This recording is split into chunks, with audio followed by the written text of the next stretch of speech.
much, everyone, for joining. I'm Amy Byrne. I'm with the Global Conservation Consortium for Oak, as well as on the board of the International Oak Society. And this is our fifth webinar between IOS, the International Oak Society, and the Global Conservation Consortium for Oak. So thanks so much for attending today. We have two wonderful presentations from Elif and Kevin. And after each presentation, we'll have time for questions. And then after both presentations, we can leave it open to more discussion and questions as well. But I will pass it off to Roderick now for some announcements and to kick off our first presenter. Thanks, Roderick. Thanks, Amy. Hello, everyone. So good to see you. Either see you or to see your names there. Great. Welcome to our fifth webinar. First of all, thank you. So thank you, Amy and the GCCO for co-hosting this event, and the Morton Arboretum for providing the Zoom services. And especially a big thank you to our two presenters, Elif Deniz Ülker from Turkey and Kevin Martin from here in the UK. I think, correct me if I'm wrong, Amy, but I think Elif is the first presenter who's actually volunteered to present after seeing one of the webinars here. So we're very pleased that happened. And anyone else who's here and thinks they could share their story either as a scientist on their research or as an enthusiast about the collection or any other aspect of oaks, we'd be very happy to get your proposal and to have you participate in these webinars. In terms of IIS news, we had some great events in the UK and France. A total of 42 members participated, which is very encouraging. That was a lot of fun, and also we had quite a few members participate in the International Botanical Congress in Madrid in July. There'll be news about that in the newsletter, which goes out in a couple of days. And in terms of events we've got that are coming up, we've got California and Carolinas. And I know some of you will be participating for that. Carolinas, we're still open for registration, so do check out our upcoming events. Thanks, Amy, for putting that link in the chat. California technically is closed, but if you're keen to come, we can squeeze you in. So yeah, by all means, get in touch, even if you want to do one or two of the days in the program. So great. So if you at the end, as Amy said, we'll open it up. So if you have any questions about the IIS in general, keep them under your hat till then, or prepare them, and we'll open that discussion after our presentations. So back to you, Amy, and let's get this started. Yeah, great. Thanks so much, Roderick. So yeah, I think we'll kick it off with our first presenter, Elif. You want to go ahead and share your screen? Thank you. Thank you. Well, actually, I didn't know I was the first volunteer to present in your webinar, so I'm really excited. Thank you. I hope you enjoy with my presentation. Good morning and good afternoon, everyone. I'm Elif. I'm an ecologist and working in Nature Conservation Center as a project manager. I'm conducting post-fire ecosystem restoration projects, but today I'll talk about endemic oaks in Turkey. But first, I'd like to thank to Amy and Roderick on behalf of International Oak Society for giving me this chance to share. Thank you. This work on the Anatolian endemic and regional endemic oaks was part of my thesis, and I'll present this for the second time after my PhD defense, so I'm really excited. Okay, let's get started. Okay, I'd like to start with the factors which makes Anatolia is a species-rich region. Depending on its geographical structure and topographic diversity, three main climate types, Mediterranean, continental, and oceanic, and many other microclimate types prevail in different regions in Anatolia. These climatic, topographic, and other various environmental factors also enable the coexistence of three phytogeographic regions where different vegetation types can be seen together in this region.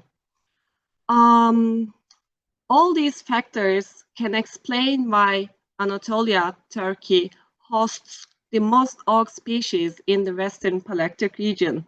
As you can see, there are 24 taxa represented under 4 sections of oaks, and 17 of them are distributed in Turkey on a species level, one of which is endemic, Quercus vulcanica, and 2 of which are regional endemics, Quercus pontica and Quercus aucheri, where most of their distributions are in here, Turkey. Today, I'll talk about Quercus pontica, Quercus vulcanica, and Quercus aucheri, where all are distributed in 3 different climatic and phytogeographic regions, which are Mediterranean, Irano-Turanian, and Euro-Siberian phytogeographic regions. Hold on a second. Okay. Also, each of them is located in one of the global biodiversity hotspots or key biodiversity areas. That's why they are so important. These colored areas are estimated distribution areas of these 3 species. Since I use a plan layer of forestry, the distribution of Quercus vulcanica here is represented much larger, actually. You can see the occurrence points from that I obtained from the field studies, GBIF, and also IUCN. Okay. Quercus pontica is a shrub-like deciduous oak, occurs in small groups in the mixed forests and distributes in the mountainous areas of Eastern Black Sea region, Caucasia, and according to IUCN, Armenia. I put a question mark in here because during my work on pontica, I couldn't find any occurrence data or any kind of existence from that region. And it was just stated in IUCN website, but there is no occurrence point from that, from the website. And what was really surprising to me was that when I visited Key Botanic Gardens for the first time in the spring, I saw that the common name of this species is also labeled as Armenian oak. And I realized that I have never used it that way before or never heard it that way before. That was my deficiency. So if anyone knows any data or background information from Armenia for Quercus pontica, I would really appreciate it if you could let me know. Maybe Kevin enlighten me in his presentation.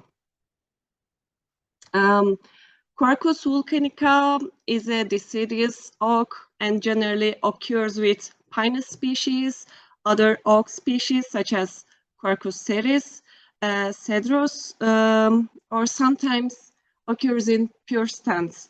Its sole distribution range in Anatolia, where mainly distributes between central Anatolia and the upper Mediterranean region, which is also known as Turkish Lakes region. There are also some isolated populations in the western Black Sea region and eastern Mediterranean region. This is the only endemic oak in Turkey as in species level. And finally, Quercus aucheri is an evergreen oak, generally occurs with Quercus coccifera. Quercus coccifera is generally the dominant species in its distribution area. However, I had the opportunity to walk the Antalya-Kaş section of the Lycian Way. Maybe you have heard it before last month, which is a hiking location passing through the remains ancient Lycian civilization. And at that point, I encountered for the first time a dense aucheri dominant forest with relatively old individuals. I couldn't find that location during my PhD field studies, so it was quite new for me. The distributional range of Quercus aucheri is restricted with areas where the Mediterranean climate dominant in here, Turkey, And the major distribution area of the species is the southwestern Anatolia, and also known from some other Eastern Asian islands. As I mentioned that this was a part of my thesis, during the years between 2018 and 2021, I carried out field studies for pontica, aucheri, and vulcanica in their distribution areas to observe and assess the abundance of the individuals in the populations of each species and the environmental and possible anthropogenic impacts on each population. Besides, I also obtained some current occurrence data for all populations to use in niche modeling. The Quercus vulcanica studies was funded by Rufford Foundation. In general, it was observed that all three species were heavily affected by anthropogenic impacts and other environmental impacts at different levels. You can see a summary table in here. So as a summary, the most striking cases are those where Quercus pontica exhibits highly fragmented populations due to high impact of land use changes, such as tea and nut cultivation in the area, and constructions of new roads to access the highlands. Quercus aucheri was often found at archaeological sites, which, like I was mentioned, the Lycian Way, which makes us to think that the other areas, distribution areas, populations, have been heavily impacted by intense urbanization, especially for touristic purposes. And Quercus volcanica has been significantly affected by irresponsible forestry practices over the years. And it has almost been economically exploited to such an extent over the years. So it is no longer as abundant in most of its current populations, except the area of Kasnak Oak Nature Reserve. You can find pure stands in that area. Along with these field observations, I also projected the potential refugia of three species during the last glacial maximum, and also tested their potential distribution ranges under different future climate scenarios using ecological niche modeling approach. According to my model predictions, Quercus pontica contracted to the climatically suitable areas within its current distribution ranges during last glacial maximum, which are Abkhazia region, the Caucasus forest, and partially the eastern Black Sea coasts are predicted as a glacial refugia for the species. Although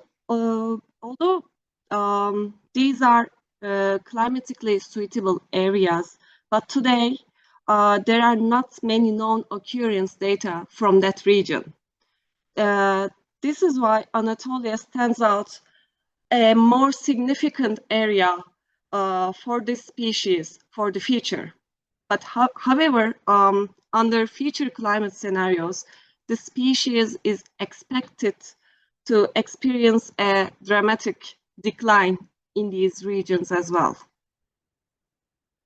My Quercus volcanica models predicted that the species was contracted towards climatically suitable areas within its current distribution ranges during last glacial maximum. According to the model results, the region around a volcanical mountain near Kayseri, which is very close to the type location of the species, which was predicted as a possible glacial refugia for this species. And my future predictions are partially consistent with the LGM results.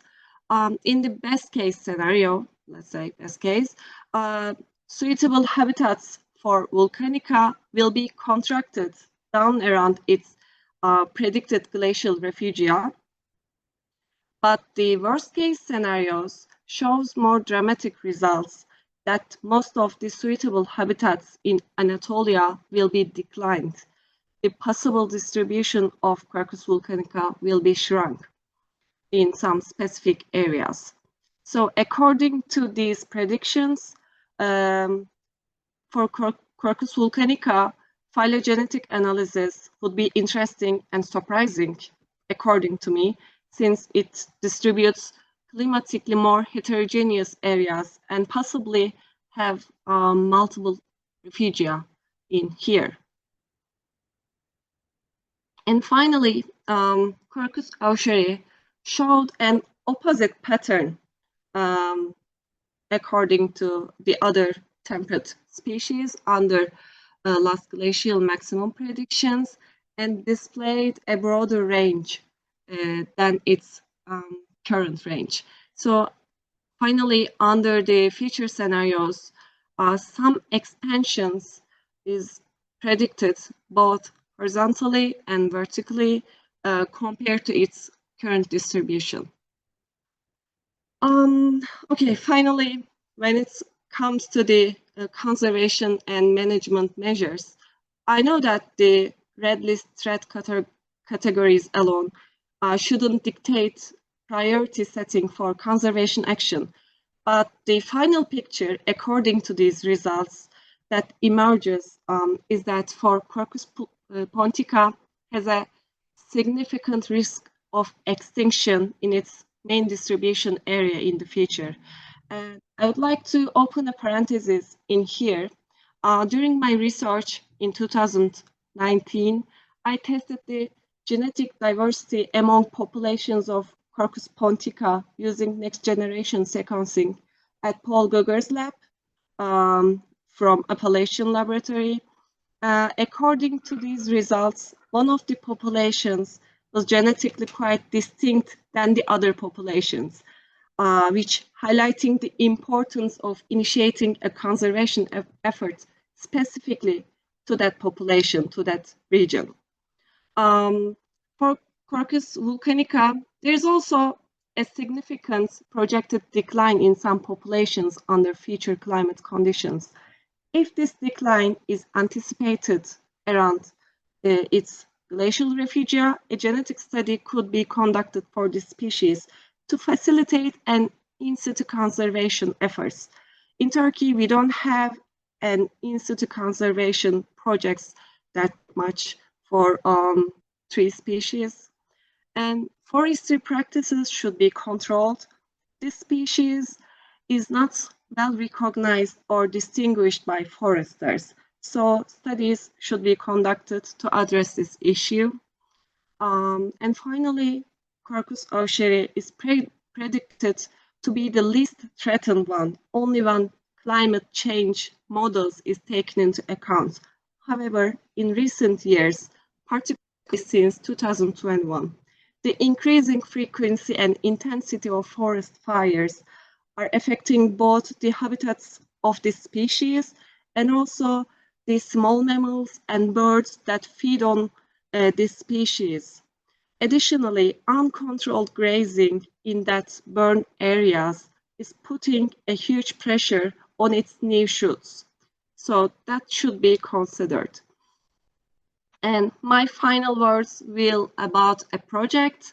The institution that I'm currently working at, Nature Conservation Center, has been carrying out a red list assessment project on Turkey's endemic plants following the standards of IUCN, which was the first project for Turkey. I'm involved in this project as an expert with other experts, and to do this assessment effectively, I'm completing the IUCN Red List Assessor training according to the international guidelines and the current knowledge of the population status, population trends, the threat status of these three species will be assessed over again. Then we will see the results of the assessment, which will be published by IUCN, whether there might be a change in their status or not. we'll see probably in a few years. Thank you. I hope you enjoy my presentation. Wonderful. Thank you so much, Elif. There is a question in the chat. Can you tell us more about the oak species and their fire adaptation? What kind of fire adaptations have some of the oak species you worked with developed?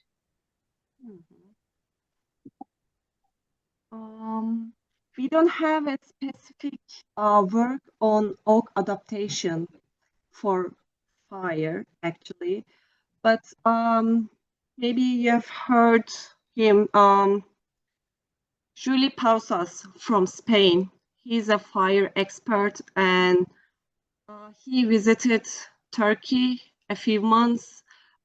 He has been working in here for the last few years, and he suggested that maybe we can develop a project on oaks, shooting of oaks after fire, to find out the resilience of oak species, especially for Quercus coccifera and Quercus aucheri in the region. Did I miss a question? What kind of fire? Yep. Great, thank you. Another question in the chat, how do you distinguish Quercus coccifera and Quercus aucheri? Oh, okay. I distinguish them with their acorns. I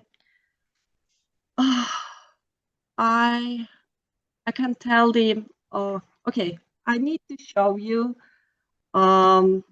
the picture because now I can tell the terminological name, but you can distinguish them by acorns. Yeah, if you have a picture and you on hand quickly you want to show, Sure. feel free, but Sure. no worries if not.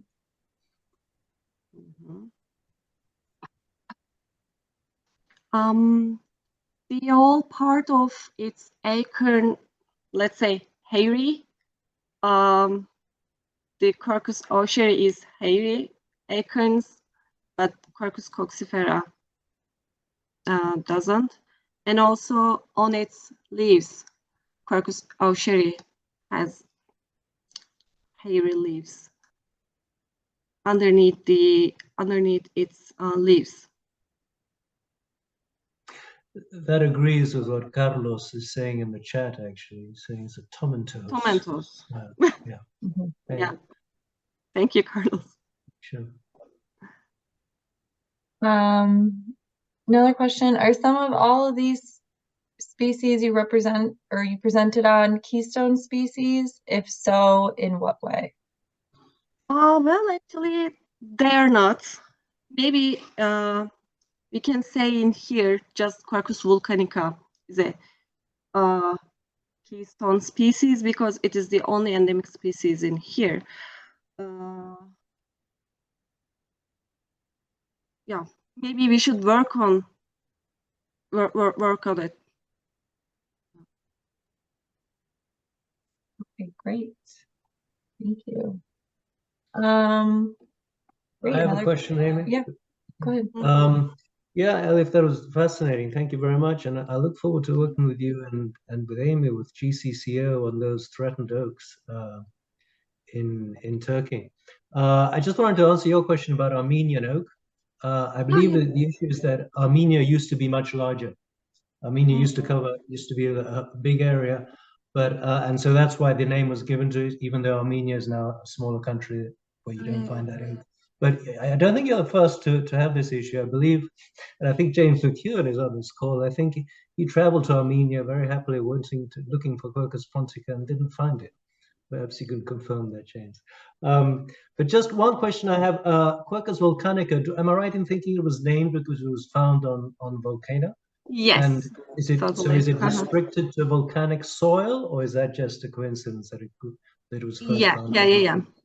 The type location is from a mountain near volcanic mountain, but all the populations approximately could be found near a volcanic area. Okay. So not just for the type location, but the soil type representing the name of this species. Interesting. Great. Thanks, Roderick. Another question. Are there commercial nurseries propagating these 3 Quercus species? Mm-hmm.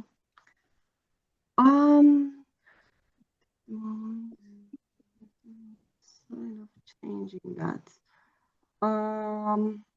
Yes, according to my data and also the literature, flora of Turkey, the upper limit for Quercus pontica is about 2,100 meters.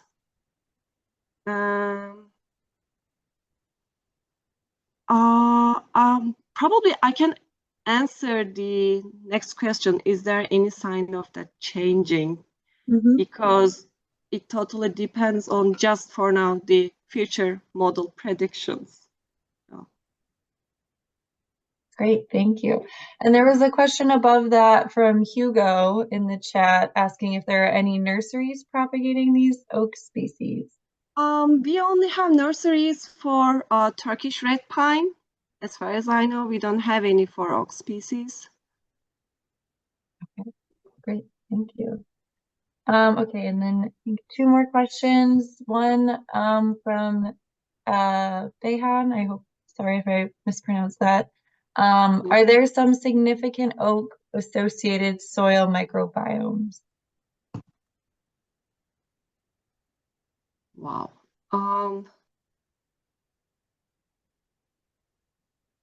I don't know, actually. I need to check it out. I'm sorry. Yeah, no worries.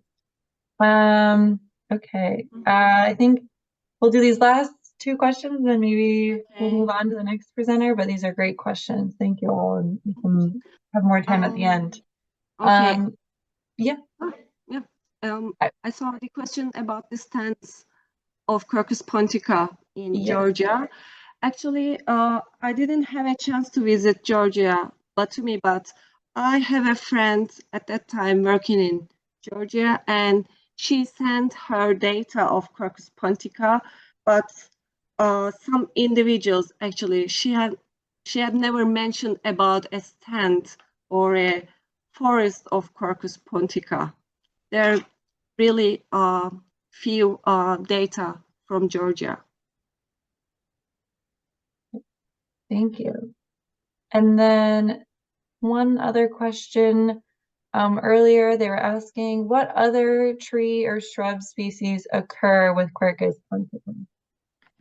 Yeah, fungus species and some other oak species such as some subspecies of Quercus petrea, and in the western part, it occurs with another subspecies of Quercus robur.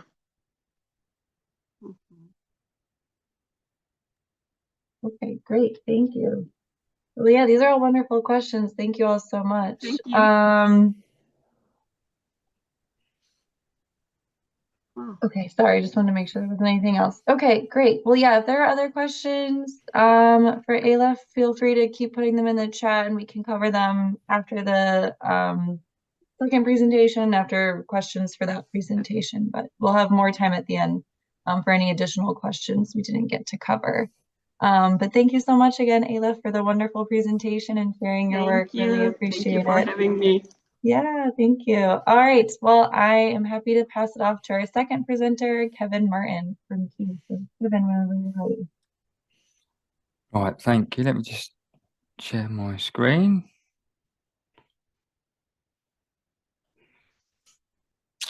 Right, great. Well, I've got to try and follow that great presentation. It actually covers a lot of my research as well, is looking at ecological niches.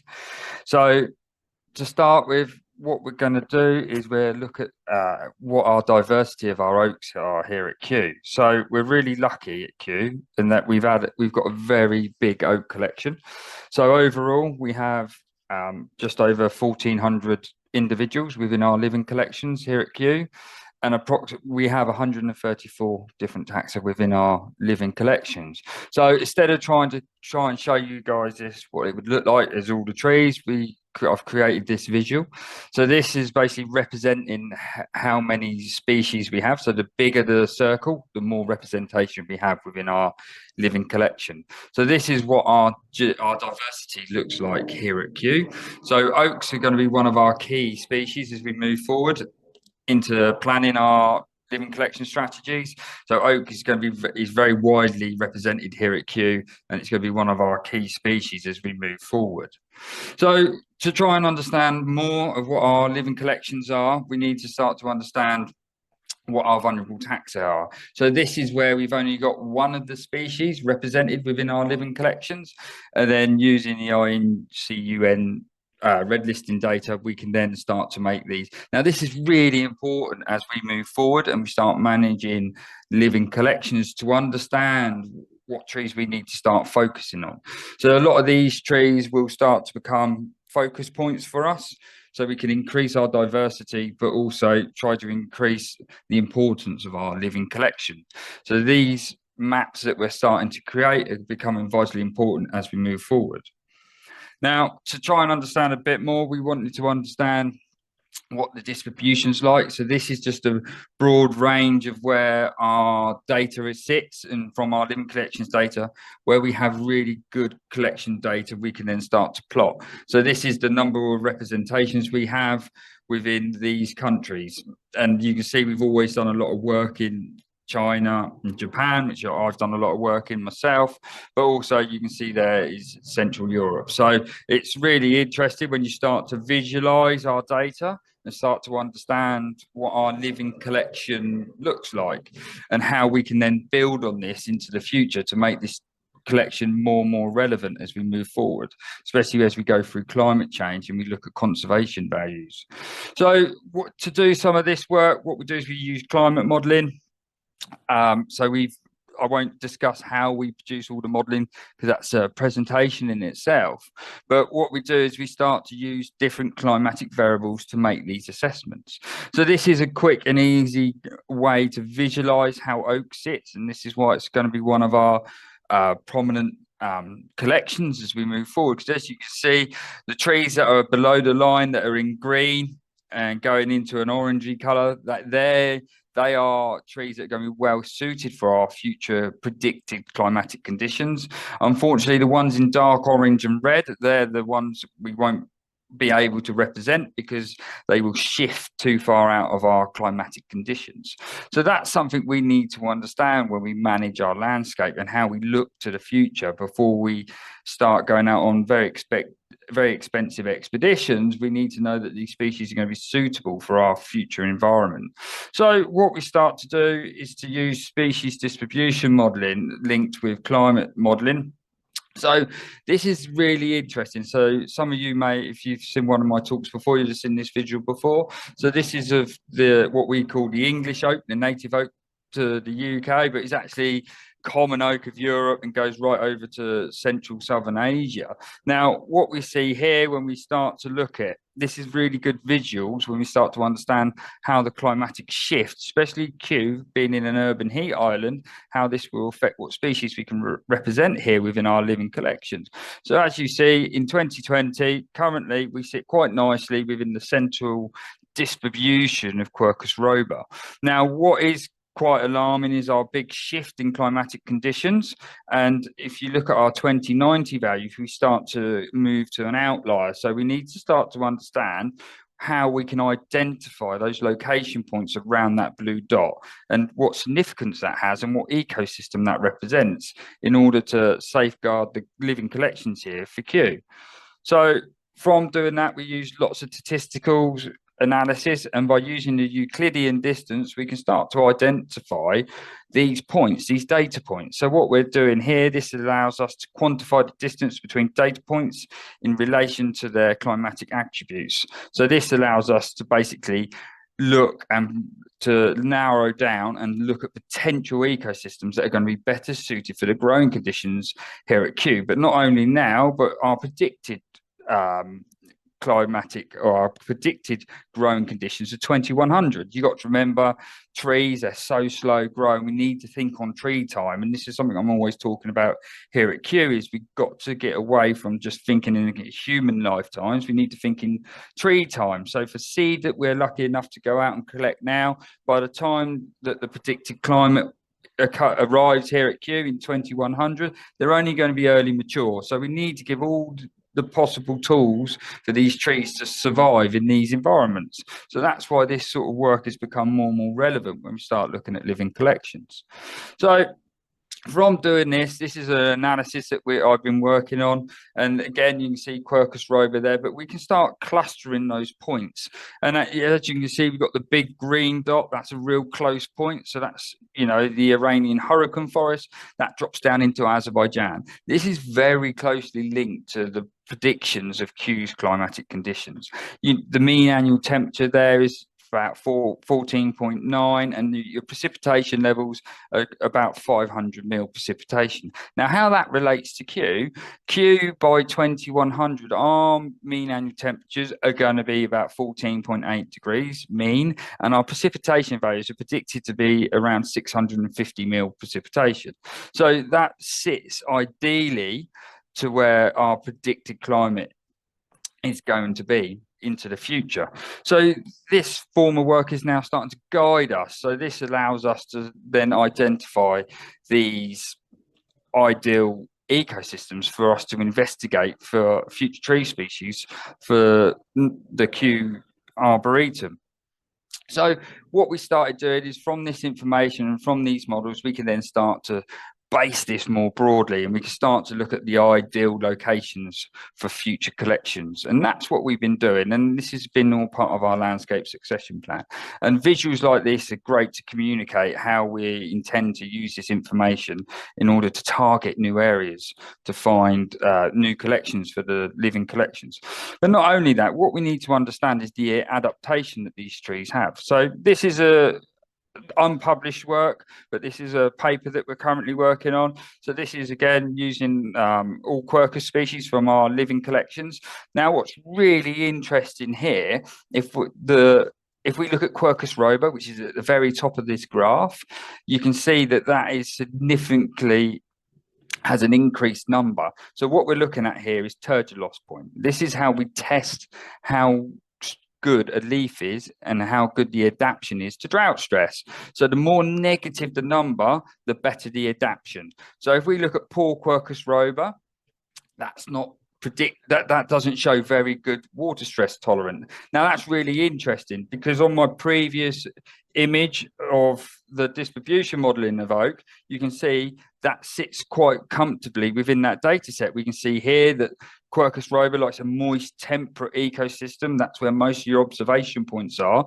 And as you move through the drying of the environments and you go into semi-arid, as we see in 2090, as the predictions are here at Q, it's really going to struggle. And that's a key point to understand, because you can see within this visual, from all the tests we've done in the lab, that sits quite comfortably with that data. So we're starting to now look at how we can use this functional trait data as well as our species distribution modeling in order to create tighter models for more accuracy. And this is part of the PhD work that I'm moving on to in order to do that. So what can we do with all this information? This is great, but how can we influence living collections and collections management from this? So what we can do is then create what is like a key performance indicator. So what we do here is we look at how many representations we have within the living collections. We then start to look at climate suitability, and then we can look at the threat levels, okay? And this is important when you're trying to look after such a large collection here at Q. And for me, I would love to be able to show everyone here on this call all the lovely trees we have here at Q.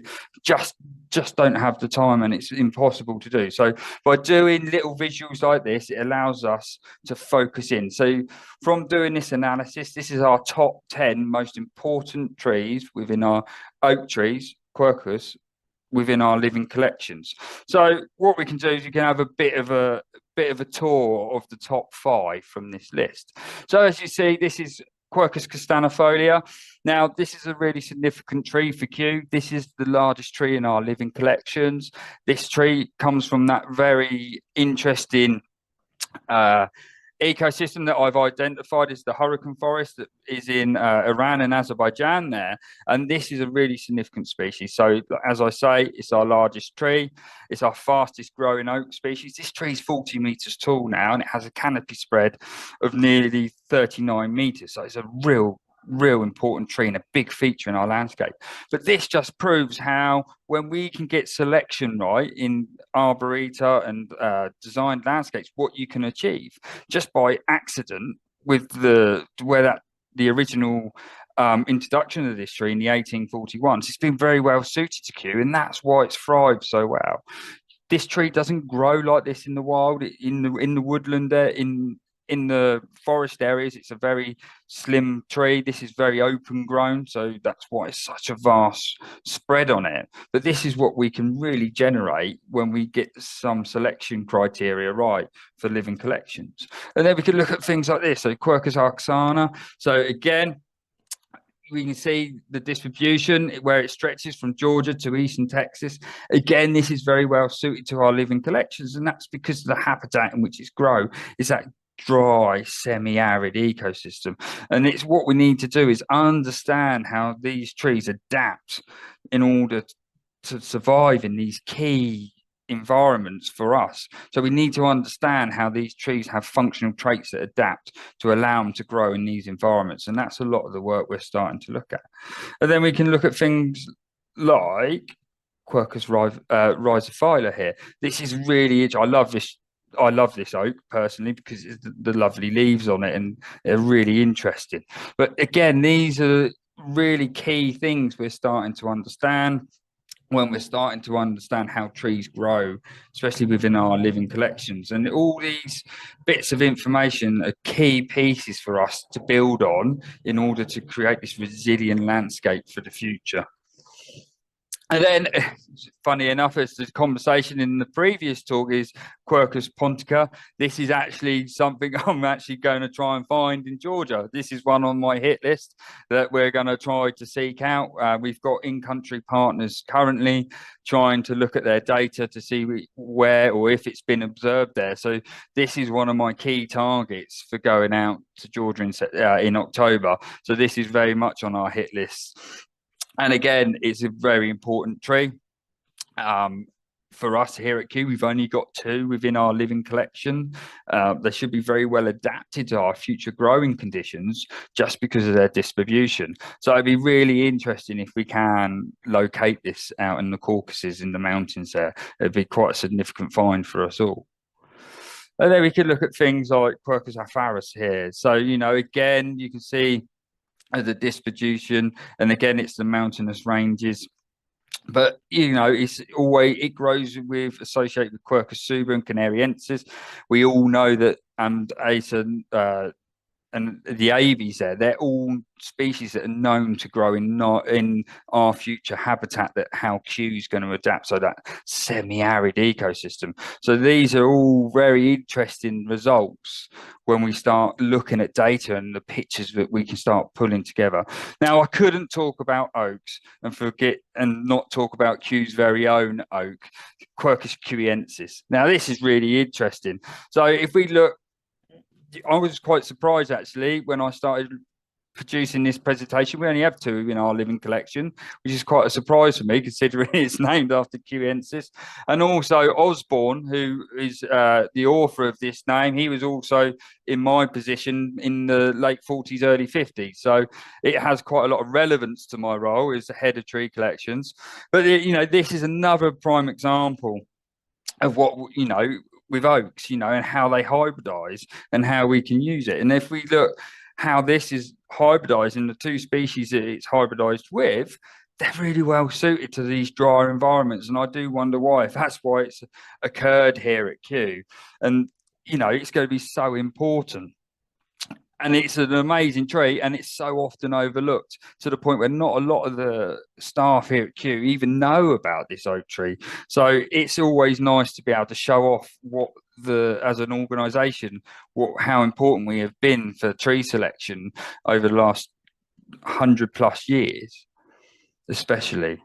And just to finalise, this is what my job's all about. This is Quercus frenetto in Romania, in the steppe forest. This is what really my passion is going to these ecosystems and observing how everything grows and how it all interacts and how we can use that in managing our landscape back here at Kew. Really interestingly, we actually found our Sorbus domestica growing here, which was really significant. I didn't think I'd ever find Sorbus growing in a steppe environment like that.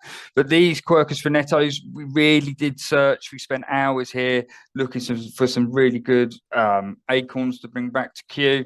But unfortunately, it had been a really big drought year, and they were really struggling. And unfortunately, they aborted all their seeds. And out of all the seeds that we collected, only one was viable. So we've got that growing, and it's propagated, but he's on his own mission. That one, he's on his own.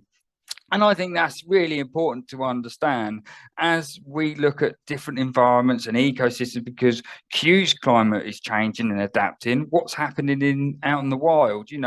What's going to happen to these trees? They're already struggling. It's getting warmer, it's getting drier, even for their environment. And one of their functional traits in order to survive is to abort their seed. They obviously didn't have enough resources to produce a good seed that year, so they've just aborted it. And that's quite an alarming, and that's something we all need to start thinking about, is how is nature going to change and what can we do for these species, because some of them are going to have to be assisted in migrating. Then we're going to have to find areas and ways to save specific genotypes, because they haven't got legs, they can't get up and move because the environment's not suitable. And I think that's one of the biggest roles we're all going to have to play in conservation in the next 100 years, is how we can start to protect some of the species that are in the wild, and we may have to assist as human beings.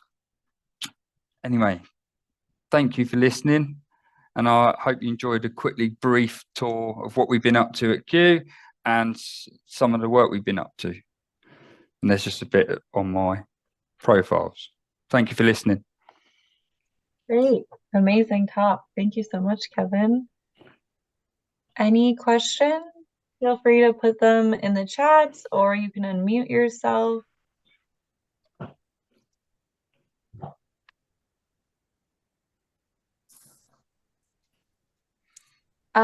There is a question in the chat. If there's a threat of aridity at Kew, why are damp places like sorry, I don't know if I can pronounce those forests that you mentioned. Sorry, the question moved. And the Black Sea coast being targeted by Kew rather than more arid areas. So that's a really Pacific ecosystem then. It's actually in a rain shadow. So what we do is we look at all the environmental variables. We look at Kew soil. Kew soil is very sandy, and so that's going into steppe there, so it's very sandy soils. So what we try to do is try to match the whole ecosystem to what's suited to Kew, in order for us to try to build in as much resilience as we can. But this is only a small part of the work. A lot of the work we need to do is not only to, once we got the seed back to Kew, we start to understand the traits and how they adapt. And that's where the important work will be. And that's how we can try and get this modelling better. Got to remember, these are all predictions. They're not certainties. We're just trying to build in as much resilience as we can for the future. Yeah, sorry. So the rain shadow you're talking about is on the Caspian coast. Yes. Yeah. Oh, interesting. Thank you. Fascinating. There was a question about sharing your slide deck, Kevin. Are you? Yeah. Because share my slide deck. Great. And then there was another question: is seed abortions parsimoniously related to climate parameters? I wouldn't say climate parameters. It's probably more likely to do with stress related, and it's just a way of surviving that year. So those trees, they're in a really tough environment. They're grown in sand. They're in the middle of the steppe with 40 degrees heat, and they only receive 500 mil precipitation. So it's probably a survival mechanism where they just think, right, I'm too stressed this year. I haven't got the reserves to get the seed to all the way through to the very end, so they choose to abort. And that's the only way we can think that why they're doing it or why it happens. So this would be lots of work we're looking at doing when we start looking at trait-based data and information and see if it's more common. Mm-hmm. And then, are you propagating the Quercus cuensis from the original tree? Yes. Right. Cuttings. that's Sal in our nursery is fantastic. That's her passion, is looking at different ways of propagation. So yeah, we are looking at how we can propagate that. Nice. Sorry, Kevin, you're propagating from cuttings rather than grafting, is that right? Yeah. We're trying cuttings. Great. Nice. Other questions? I have a question. Excuse me. Thank you, Kevin. That was fascinating. I was particularly interested to see Quercus aduensis and Quercus cedrosensis mentioned there. Yeah. I don't think I've seen them at Kew. Are they in a nursery or a greenhouse? No, they're there. You've really got to go looking for them. Yeah. So sometimes what will happen is the labels have been taken off or pinched, and that's why they're not always easy to find. Even I struggle to find them, and sometimes they may be very small trees. They may be young trees. So that's the difference. When we're here, we can use our mapping server and our living collections, and so they are there, but it's just finding them. And are they doing okay in Kew's current conditions? Because they must be quite different to what they're okay. This is the thing. It depends on what you say. It's down to personal opinion how well a tree's doing, really, in the young age as they're getting established. Some are really struggling. They are alive, but I wouldn't say they're thriving. And that's the difficulty with it when we're trying to manage living collections, and that's always the tough thing when you're curating a collection. Right. Sorry. No, go ahead. With those species, presumably, they're like suited to a habitat that is beyond what Kew will ever be, or do you think? Kew is going to be Arizona? I hope it's not going to be that bad, but it is interesting. But like Quercus alba, we've always struggled to grow that, and it needs the late summer heat to harden off and produce decent wood. But if you look at the predicted environment or predicted climate in 2100, it would be better suited to it.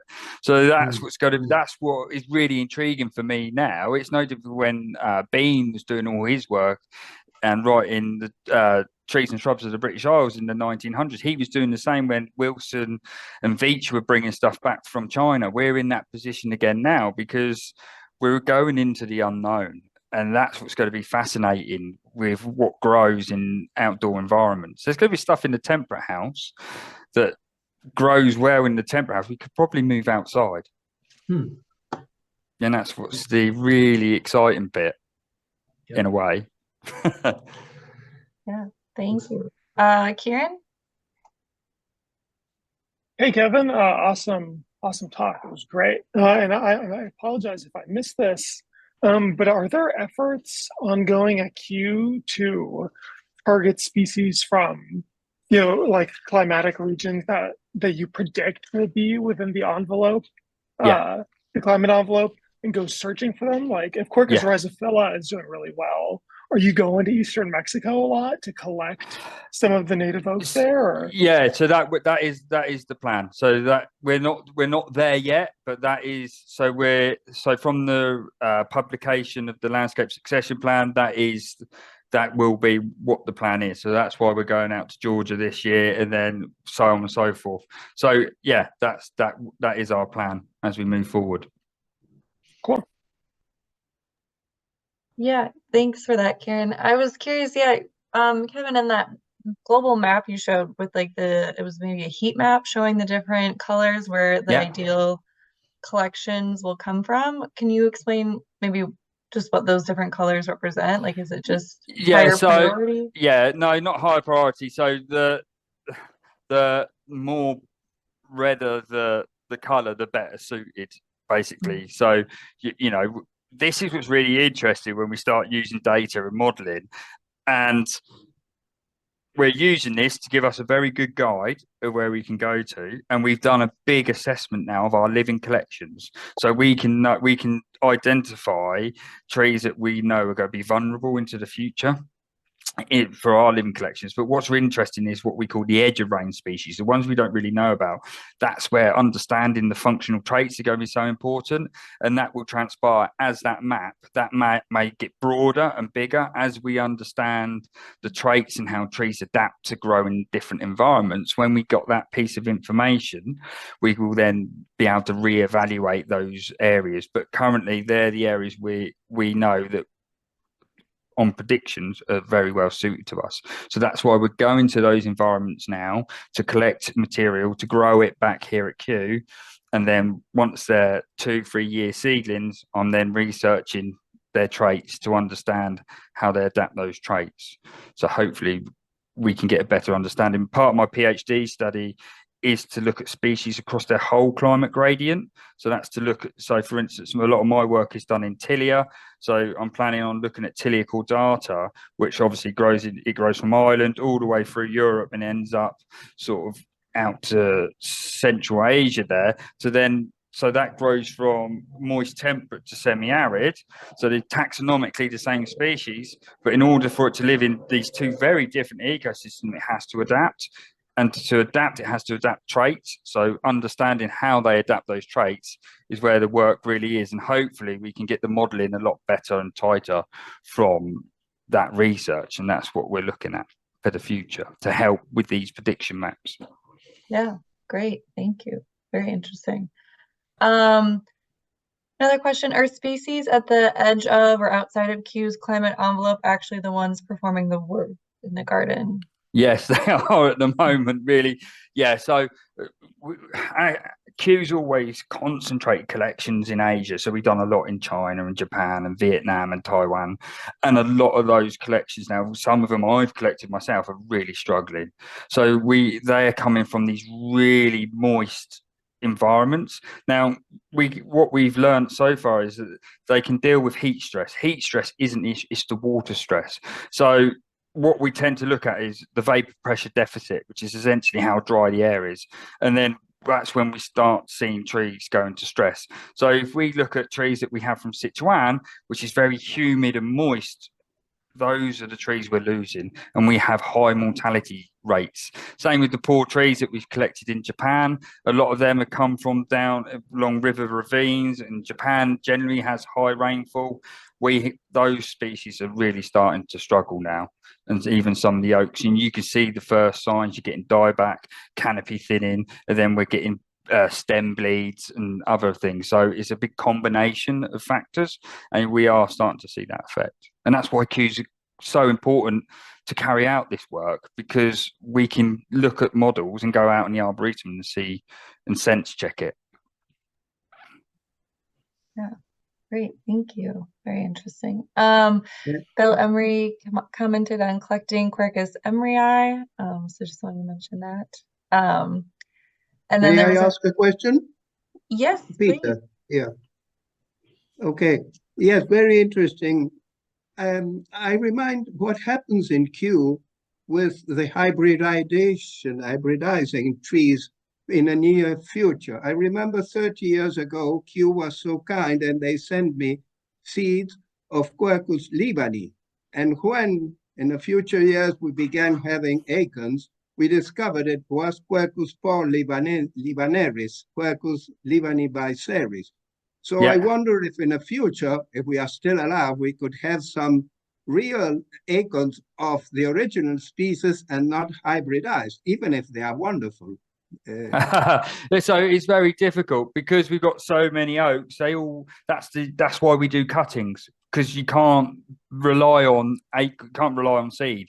The oaks are so promiscuous. There's so many close proximity. It's really hard to get the pollination down to just that species. So the only way you could realistically make sure it is of a type of that species is to do cuttings or grafting.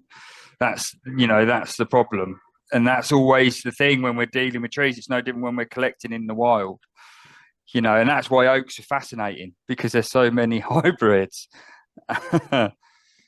Okay, and another question maybe I introduce. You have the privilege of being collecting in the wild, but with the Nagoya status and all that, are we in a near future aware that we can still be collecting? I knew that maybe Mexico is very reluctant even to take away acres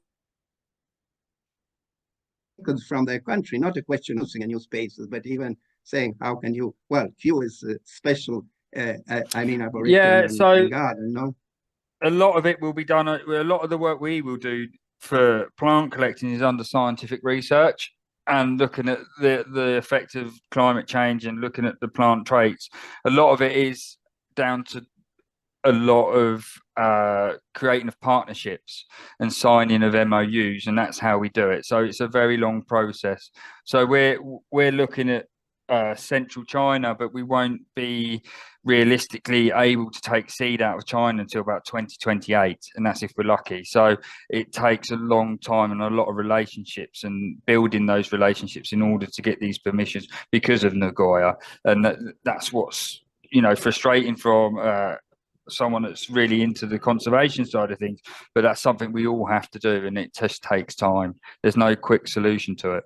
And that's why institutes like Q are very fortunate, because, as you say, we're a big body. We have lots of different relationships with lots of different people, and that's what we rely on, really, to get certain material out now. But a lot of it is under a lot of the agreements now is for research only, so we can't give away that material. Thank you. Thank you. And then one other question in the chat, kind of a general botanic garden question. What makes a Quercus seed or cutting hard to grow in the gardens other than the climatic requirements? For example, yeah. Oh, sorry. Go on. No, go ahead.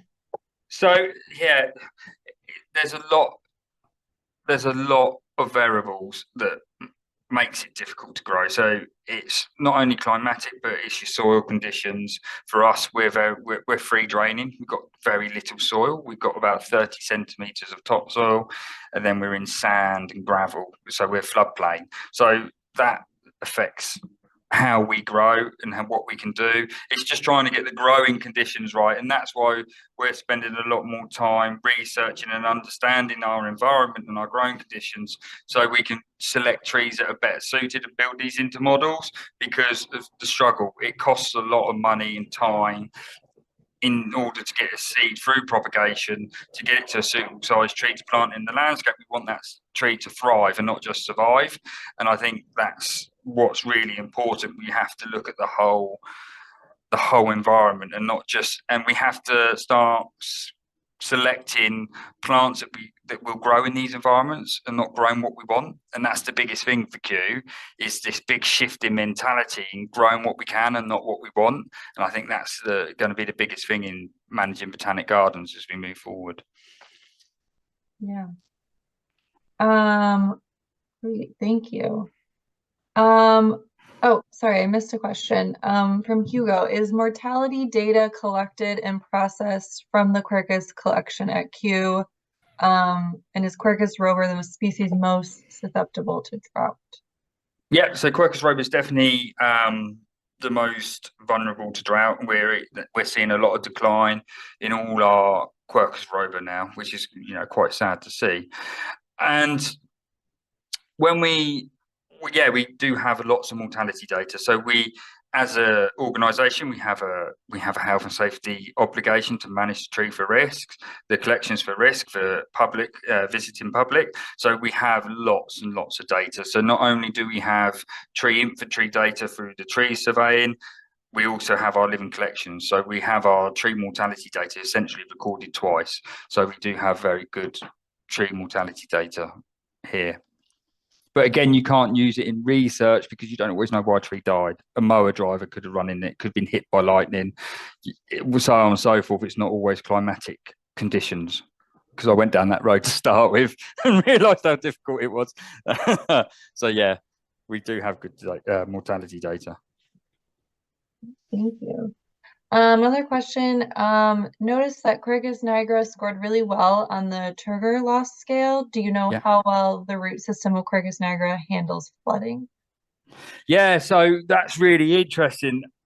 In all honesty, I don't know how well it will do, and that's what's interesting with all this trait information. That's just assessing the leaves. That's the only thing, and that's why it's important we try to find the other traits that are key traits to deal with stress. So we know how well it deals with drought. As for the roots, that we haven't started looking at root traits yet and how well they would deal with drought stress. That's research for the future. Unfortunately, we haven't got that far yet, but it's something we're looking into. Great, thank you. Okay, I think I got all the questions. Thank you all so much for those questions. If you have other questions for Kevin or Elif, feel free to put them in the chat.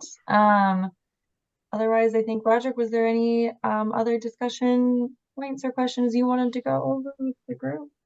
No, I would open it to the floor. I'd just like to say this has been a very active Q&A. I think it's the most active we've ever had it. So thank you all for your questions. But now, if there's any general questions about iOS matters, I'm happy to deal with those now. Or any other comments? Always good to have iOS members together. It doesn't happen often enough. Okay, I think, I was just going to say, there was talk about sharing slides, and we've done this before. If presenters are able to share the slides, we'll send out an email to all participants, right? And also the recording will be made available later on. If you want to, share this with your friends or have your friends see this, it'll be available on the website. So unless there's other questions, I'd like to say thank you to our presenters. Those are fantastic presentations, really high quality. Thank you. And thank you, Amy, for hosting. So back to you, Amy, and I think we can wrap it up. Yeah, no, thank you. A huge thank you to our presenters, Elif and Kevin. Thank you so much for sharing your work and your expertise with us. Really appreciate it. And yeah, there's just a few more comments coming in the chat. Amazing presentation. Commenting on Quercus robur. They have difficulty with downy mildew. So yeah, I don't know if there's any comments on that, but yeah. Otherwise, thank you all so much. Really appreciate you all attending today. And yeah, like Roderick said, we'll share the follow-up email with the recording and presentation. So all right, well, if there isn't anything else, thank you all. Have a great rest of your day. Great. Thank you, Amy. Cheers. Thank you. Thank you. Thank you all. Thank you, Elif.